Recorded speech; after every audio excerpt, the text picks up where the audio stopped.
Welcome back, folks. Another episode of It's About Payrolls. We are somewhere in the early 200s. We will get count. I think this is 208. We'll get count again at some point. What's up, Walt? What's going on, man? Man, just grateful, trying to live and operate in gratefulness, man. Just thankful for all the listeners, thankful for the downloads, everything that I have, the downloads, life, man. Just thankful for it, man. How about you, man? Same here, bro. Same here, man. Just super excited, having a lot of fun with the cohort with CPT, our Certified Payroll Technician course. First cohort is in week 4 now. We got 2 more weeks, man. It's just amazing, bro. It's so amazing, man. I'm so excited for it. And the students are excited. Folks are excited. And shout out to Nerd Outfitters, our good friend, colleague, Troy Markison out there. Shout out to all the other influence out there, Work to Find Network and Career Learning. I saw everyone had given us the support and it was courageous and bold enough to go on this journey with us. You know what I mean? Yeah. All right. So do you have any payroll in the news? I found another true crime thing. I was like, wait, probably overkill to the true crime on top of true crime. So I have a payroll fitness tip for our payrollers out there.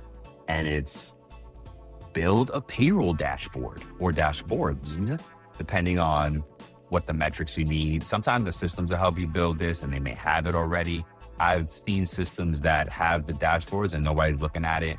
Either way, you need clean data. If not, you could get an Excel. You could use AI to help build this as well, because you don't need any PII to build to the data, right? But some of the examples that I have is overtime by location. What it reveals is scheduling inefficiency. Meal penalties by location. It reveals compliance and staffing issues. Retro pay volume. It reveals late HR or manager changes. Manual checks and off cycles. We know how that goes. That reveals a process breakdown. Oh my gosh, that is like giving me that's triggering me right now. Payroll error rate. Another trigger, which reveals training or system issues. And then benefit arrears balances, which could reveal some deduction setup problems. So there's little things there that could help a payroll pro add some value to their organization. Yeah, man, I love that. That's great stuff, man. So perfect segue into our true payroll crime story today. So you want to give us an intro into it, man? Absolutely. Oof. Imagine discovering that someone entrusted your company's payroll had allegedly increased. Wait, let me start over. Imagine that you found out that someone that is entrusted with processing your company's payroll had allegedly increased their own salary and issued themselves bonuses as large as $25,000 and used company credit card, hundreds of thousands of dollars racking up, and personal expenses, not business expenses. So now imagine that this continued for more than 2 years. Ding, ding, ding. What's that magic number Walt found for us, right? These things go on for about 18 to 24 months on average. So more than 2 years. Today, a true payroll crime story. We are discussing the case of a Florida payroll manager accused of stealing more than $1.5 million from a Miami doctor's office. But this is not simply a story about one employee who allegedly acted dishonest. It is a classic story about unrestricted system access, missing approvals, poor segregation of duties, weak account verification, and payroll reports that apparently were not independently reviewed. We talk about that stuff over and over and over. It leads back to the same controls, right? So when, not to get too far over it, we don't have to wonder how to fix this. Right is foundational corrections, is fundamental stuff that governs this that is just not in place. So Walt, let me ask you this. When a single person can change their own salary, create their own bonus, approve their own payments, and control the payroll account. What could possibly go wrong? Apparently, about 1.5 million worth of things can go wrong, bro. And today we're going to break down what allegedly happened, identify some failed controls, and test ourselves with several payroll crime prevention scenarios. See how we do from there. But tell us what we are covering, sir. So, according to authorities, I'm not going to put the lady's name up there, but this employee was a payroll manager or paymaster for Miami back and neck specialist and orthopedic medical practice in Miami. So investigators allege that from approximately September of 2021 through January of 2024, she altered her own payroll information without the doctor's knowledge or authorization. She allegedly increased her biweekly salary by approximately $1,700 and issued herself unauthorized bonuses, some reportedly as large as $25K, like Brian mentioned. Wow. Authorities claim that the unauthorized salary increases and bonuses total approximately a little over $1 million. She is also accused of making approximately over $400,000 in unauthorized personal purchases using the company credit card. Together, the allegations exceed 1.5 million. So, look, it was reportedly uncovered after a new payroll manager joined the organization in 2024 and noticed suspicious activity in the former payroll manager's records. The physician who owned the practice then filed a police report in June of 2024. So, Brian, what's the first thing that jumps out to you? The first thing that jumps out to me is that fraud was not discovered by a routine audit, but it was discovered by the new person who came in and started looking at old records. Same. As soon as you said that it totaled $1 million over the time frame, I'm like, wait a minute. Is there like accountant not even asking? Like, hey, you went up at $1 million in expenses this past year. What happened? Even month to month. Like, if you're operating in the millions, you need outside third party or someone. I mean, it doesn't have to be outside. Someone looking at the numbers and comparing your numbers on a constant basis, month over month, check date over check date, what's going on? Hey, this went up. And don't ask the payroll person. Don't have them ask the owner, right? Like the payroll, you can copy them in, but I would, right? So that suggests a normal payroll review process either did not exist, was not independent, or was not detailed enough to detect changes involving the payroll manager herself. I mean, I don't even know. Oh my gosh. So how do you think this worked? How did she get this to work, man? So let's dig into that. The most alarming allegation may be how the payroll account was established. Investigators claim that that the person, it's almost like it's all right. It's like almost like a play on words because this person's last name was Poor. Claim that the defendant represented herself as the owner when setting up the company's account with its payroll process. That allegedly gave her full administrative and supervisory access, including the ability to manage employee salaries, create bonuses, approve payments, and control account level permissions. By the way, you don't need that level owner. Like that right there out the gate is a red flag, because if you set it up properly, the owner should have that access as well. And us as payroll professionals can make sure that that owner is granting us that access in addition to, right? Again, payroll pros have to be beyond reproach. Set it up. We do need all that access, especially in a small business like that, but we need oversight. And that's an easy way to make sure that you have oversight. Even if the owner is complaining like, oh, I don't want to get it. Oh, you got it. And I'm like, hey, but you got to be like, hey, this is not our business. It's not my business, right? This is your account. You got to do this. So in other words, she allegedly had access to change payroll data, change her own compensation, create bonus payments, approve payroll activity, manage system permissions, and control who else could see or challenge the activity. Again, access that we could and should have for the most part, but with oversight. This is not simply a payroll problem. It is an access governance failure as well, I'm suggesting. So, Walt, what should a payroll manager do if they ever have full administrative access? So look, they legitimately may need like significant access like that to perform their job duties, right? It's not necessarily the problem in itself is not necessarily the access. It's the access without, like you said, the independent oversight, right? So the payroll person that should not be able to make a change to their own compensation, that's a system configuration thing. And then be the only person, and also they should never be the only person reviewing and approving that sort of change. Like, look, I've been in systems where I could change my own salary, Of course. if I wanted to. Yeah. You know what I'm saying? And I've never done that. And there's a lot of different failures across the board, right? Yep. I want to know where their accounting team was, like you mentioned. Yes. What's their finance person doing? Like, was this payroll person in charge of that stuff too? Like, was it just were they doing payroll and were they also the bookkeeper? You know what I'm saying? So if they were, then of course, if they're working in a silo, they could do all those things, man. So it's definitely control failures all the way around, man. So and that goes into no segregation of duties.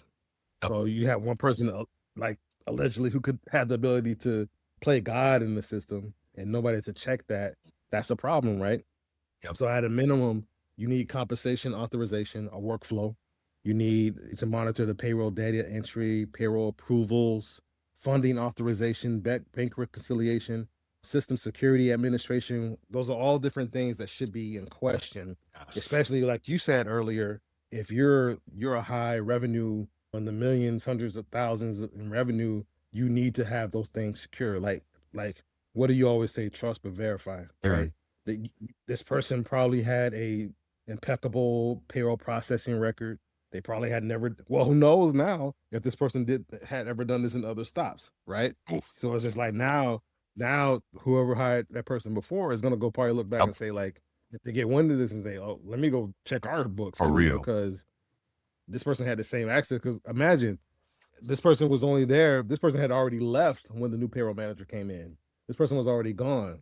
So this person was trying to hightail it out of town and maybe moving on to the next gig. Yep. So like, yeah, They didn't move employees quick enough. apparently, yeah. So payroll professionals should be generally, in my opinion, be prevented from making unreviewed changes to their own salary, hourly rate, bonuses. Maybe direct deposit, not so much. Like, look, you have to have an audit in place for a direct deposit, right? Right. You should be able to change Your own, right. Service and stuff like that. Expense reimbursements, that needs to be checked, right? You shouldn't be able to enter your own expense reimbursement into the system and pay yourself. Oh, you know what? I took my family out to eat on the weekend. I'm gonna say that it was a work thing so I can give myself a reimbursement and pay myself back. You shouldn't be able to do that, right? You shouldn't be able to also change your employment status. So a system has to have the capability to limit these things, or you need to have a policy or workflow that should require another authorized person to initiate those or approve them. Yeah. Same thing with the bonuses, right? Those things fall into place, right? And look, this also means like who was reviewing the payroll registers, bro? Yeah. Was anybody reviewing those things? You know or if it was way late. Yeah, man. So, bro, let's get into some multiple choice questions here. This is the new segment I wanted to try out. So, could you stop the payroll crime? That's so. Yeah. Yes, that's interesting. Okay, so let's see. We will put out a scenario, right? And then reveal the control that gives the organization the best chance for preventing that fraud. Okay. So I'll do the number. I'll do one. Well, how many we got? I'll do half. We got 5, or I'll do the first 2 or 3. We got 6. So we got half and half. I'll do the first 3. Okay, here we go. So let's see. A payroll administrator's raise Your payroll administrator received a salary increase. The administrator normally enters all salary changes into the payroll system. What is the safest process? A, let the administrator enter the increase because payroll already has access. B, let the administrator enter it because, but ask them to email HR afterward. Could be. C, require another authorized employee to enter or approve the administrator's compensation change using written support. Or D, wait until year end to confirm the amount on the employee's W-2. It's D. So what do you think? Bro, it's gonna be for me, like B was okay, but the safest process was C. Practice is C. Yes, right. Require another authorized employee to enter or approve the administrator's compensation change using written support. Explanation: no employee should have sole control over changes affecting their own compensation. There is even some systems will limit it'll give an administrator full access except to their own info. So that's a good feature if you can implement it. The increase should be supported by formal authorization, entered or independently approved by someone else, and included in a compensation change order report.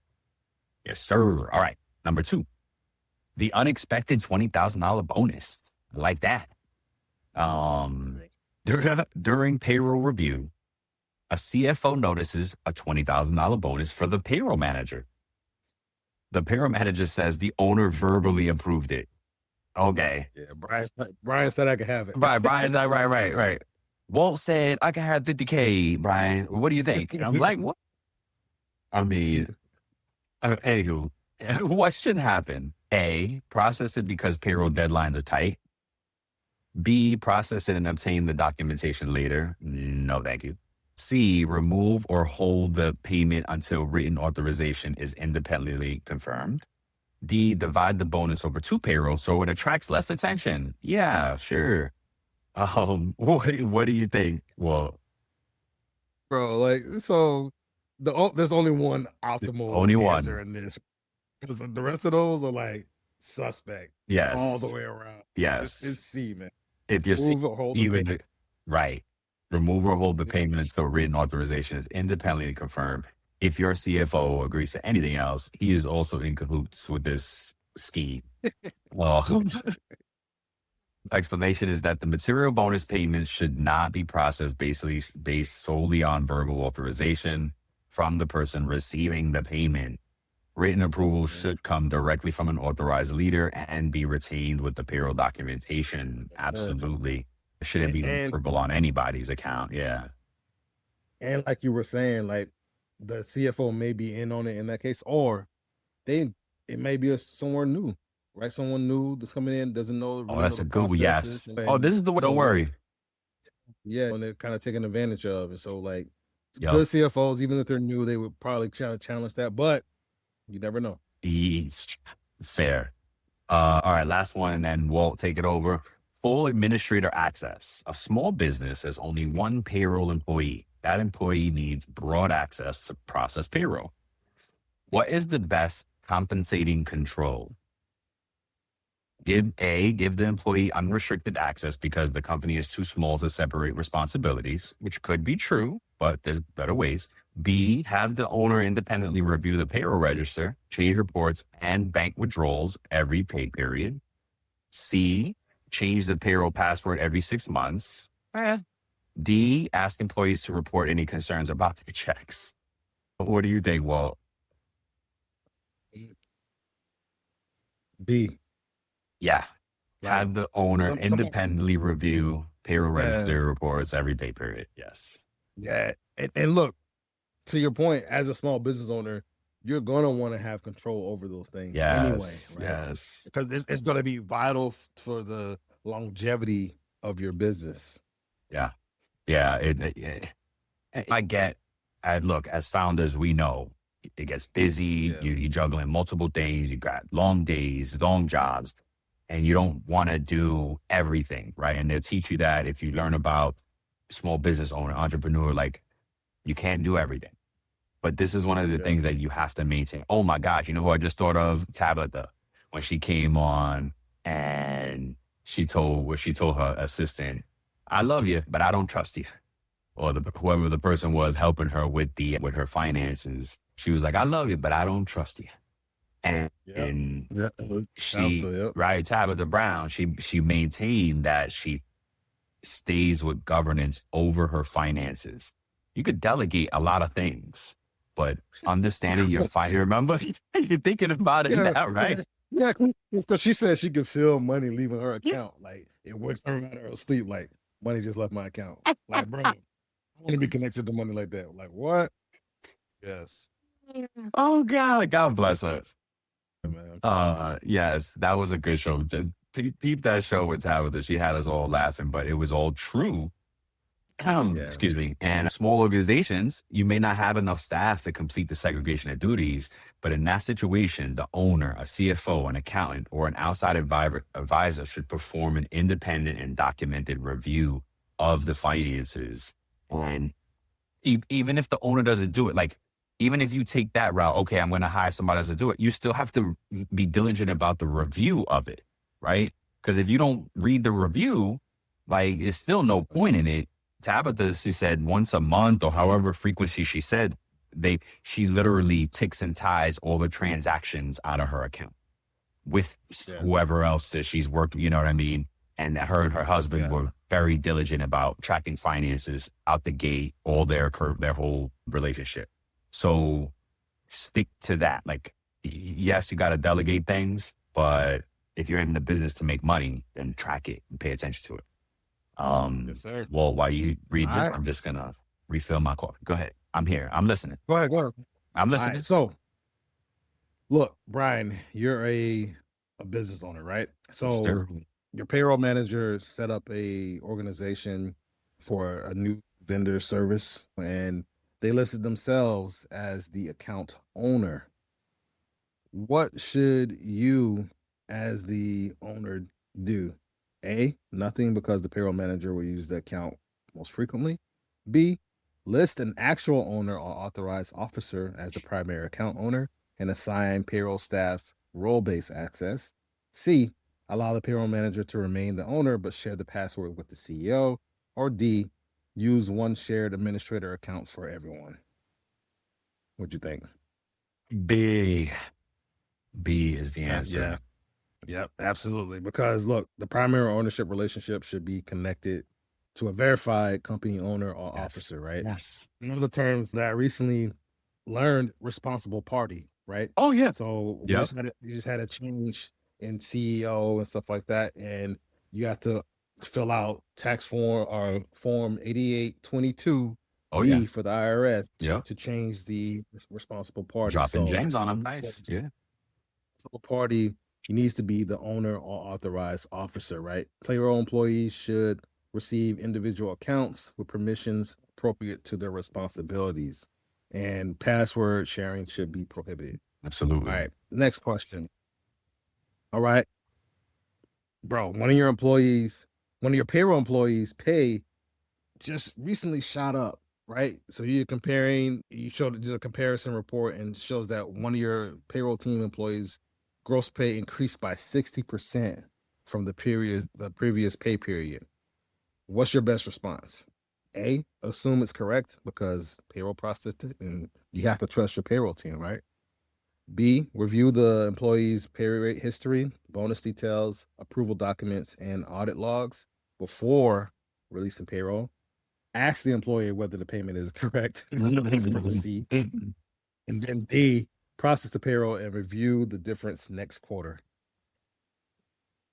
Say B, review the employee's pay rate, bonus, approval, audit log before releasing payroll. Come on.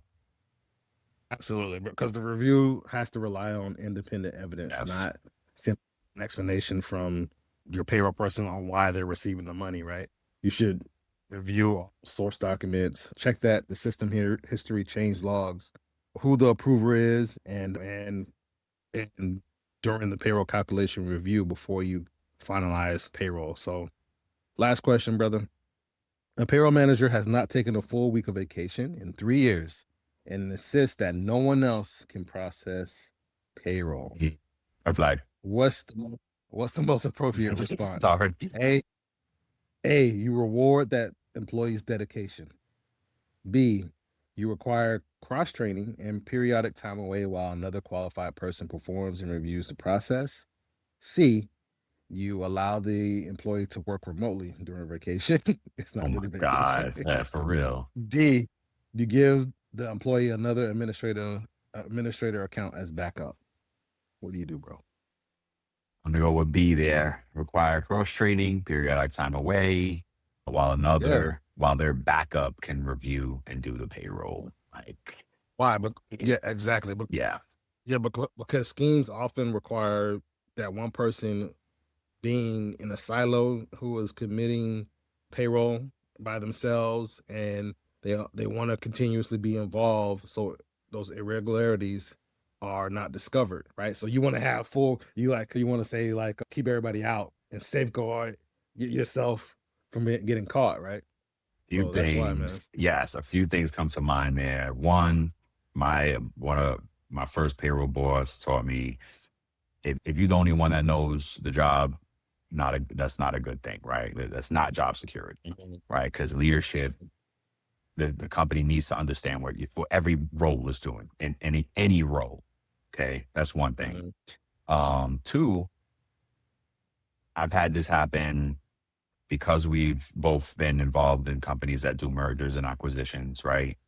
And now as independent consultants and fractional payroll professionals providing managed payroll services, I've heard both new managers that have come on and clients, former clients, current clients. You find out a lot in that discovery conversation about payroll review, right? Sir. They know they're doing something wrong. And when you have that conversation, because payroll is so intimate, you will find that these folks have a hard time having the conversation. If they have a hard time doing payroll review, that's the problem, right? There's no good sign there. If it's ignorance, hopefully they feel safe enough to just say, I've never known how to do this. I'm sorry if it's wrong, blah, blah, blah. And then, hey, it's a legitimate, don't worry. If you never knew what you never knew, no worries. You just took over. Hey, that happens, especially when you acquire small businesses that mom and pop legacy or single owner for a long time. And when they're small in numbers, they are very rarely payroll compliant. Okay. And the same is true and the same thing is true as an independent business owner now. And as I do consulting and we do services, is like have that interview with the clients and, if they're avoidant and we'll get to it. Don't worry, you'll figure it out. I don't, blah, blah. And they don't want to tell you what they did. And it's like, well, why are you hiding the process here? Why, exactly. Oh, no. You just do what I probably did it wrong. You should just do it how you want to do it. And it's like, well, it's not how I want to do it. I need to understand how it gets done. So I understand some of the nuances that I don't want to miss. Right? If you miss a nuance, then somebody doesn't get paid properly. But then again, if they're avoidant like that, if they start getting defensive, then they know good and well that they're doing something wrong and they don't want to be discovered. So that's what that made me think of right there, man. All right. Yeah, bro. What else as we wrap it up? Good episode. So good story too, man. Holy cow.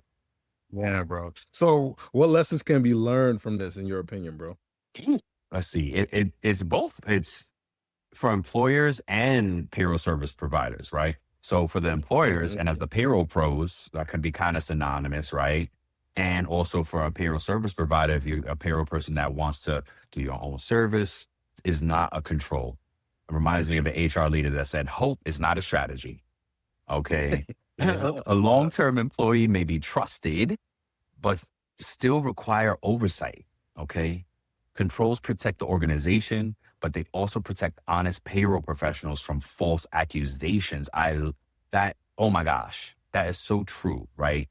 Because you don't want to, as a payroll pro, we don't have to rely on, oh, my word is my bond and trust me and trust me. And no, I don't have to do that, because let's just look at the black and white. Let's look at the videotape. Let's look at the records. Let's look at the order controls. That is how I want to trust you, right? Because it shouldn't be about trust in a business that can be so well documented, right? I get in some businesses, yeah, maybe it is trust. Maybe you got to trust your lawyer because you can't, right? Because you can't really, I don't know how he's going to defend me in this case. And oh my God, you got to build that trust on the track record that he establishes for you. For a payroll person, no. One thing, like you can easily just point to the error and point to the root cause. Shout out to Tim O'Shea. He's the first one that challenged me to ask 5 whys. I remember when he did it, I was like, what, isn't that overkill? And as I went through the process with them, and I get it, because I can ask you why, you give me an answer. But if I ask you why again, it's going to force you to keep digging, right? Oh, but why do you do that? And why do you do that? And why do you do that? So you got to make sure that you get to the point where you're starting to repeat yourself in the answer, because then you've gotten to the root cause. But if you give me a different why every time I ask why, then we got to keep digging, right? So the owner must remain involved. That is a huge one. Even when payroll's outsourced, the employer retains responsibility for reviewing payroll activity and maintaining proper authority over the account. Small businesses are not exempt from internal controls. So I'm going to say it again. Small businesses are not exempt from internal controls. A smaller organization may use compensating controls, including owner review, outside accounting, a bank alert, dual authorizations, payroll variance reports, and periodic external audits. Payroll staff compensation deserves heightened review. Okay. And changes involving employees with payroll system access should automatically route to the independent approver. So what about the lessons for the payroll providers? The lessons for the payroll provider is you should consider safeguards such as verify the true owner or authorized officer, right? And payroll providers, even as consultants, right? If we're setting things up for our clients, if you're getting contracts signed, are you an officer of the business that is signing the contract? Okay, great. Boom. So that's verify the true owner or officer of the business. Requiring additional authentication for ownership changes. Sending alerts when administrative permissions change. Alerting owners about unusual large compensation changes. Require dual approval for high dollar bonuses. And maintain detailed and accessible audit logs, meaning you should be delivering those logs to those owners. So look, before I pass it to you, sir, technology cannot eliminate dishonesty, but properly configured technology can make dishonest behavior harder to conceal. I love that. Did that, yeah. Yep. Yes, sir. All right. So final verdict and for everything. Look, so the criminal allegations in this case have yet to be proven at trial. The defendant has pled not guilty and has requested a jury trial. So, but regardless of the final legal outcome, the reported facts offer a powerful payroll control lesson, right? One individual allegedly had the ability to alter compensation, create those bonuses, approve payroll activity, control account permissions. So that suspicious activity appears to have remained undiscovered until a new payroll manager reviewed the records. The takeaway is not that employers should distrust payroll professionals. The takeaway is that no honest payroll professional should be placed in a system where their work is never independently reviewed. Amen. So here's a quote about honesty in payroll. So payroll runs on numbers, but it survives on honesty. Every payment must be supported, every change must be visible, and no person should be beyond That's review. right. Nope. Yep. Look, good controls, they don't come from accused people of being dishonest. Good controls make honesty measurable, reviewable, and defensible. Yep. And because you, like you said, you can't have that one person that can do everything. Nope. Enter it, approve it, fund it, and hide it. That is not payroll control. Yeah. Look, man. And so, look, we're going to invite you to continue to listen out for our future true payroll crime stories that we produce. And look, I thought that we were going to run out of material for these things, but it looks like people are getting tempted all the time in payroll. So, man. Oh my gosh. I was thinking that while we were running through this, like, remember once upon a time we thought, oh, we're going to run out. We're only going to be able to do a couple of stories. Well, I was like, oh, we're going to run out of stuff. 200 episodes later, plus we're actually probably almost in the 300s with both of the shows. Not all of those are true crime, of course, but you figure like every few episodes is a true crime for over 4 years or 3 or 4 years now, like, and it doesn't stop. I almost thought, oh, should we throw a little true crime in every episode to start like tease it or whatever? But because it's so much, it's like, oh my goodness. Yep. And bro, thank God, knock on wood, but like, thank God that nobody we know has been caught up in none of these things. Oh gosh. Yeah. Oh my gosh. No. Oh gosh. Yeah. No, I don't want to be, yeah. But hey, look, that's a testament to our network and everybody we know. And that's what's up. But look, until the next time, subscribe, like, share, tell a friend to tell a friend, and keep coming back, keep listening, and tell us what you want to hear, yo. If again, I think we keep it pretty diverse, but if there's anything we're missing and we haven't done, or folks you want to see on the show that haven't been on yet, let us know, or back on the show. If you want to see Walt dancing the salsa and cha-cha, let us know. We'll post that.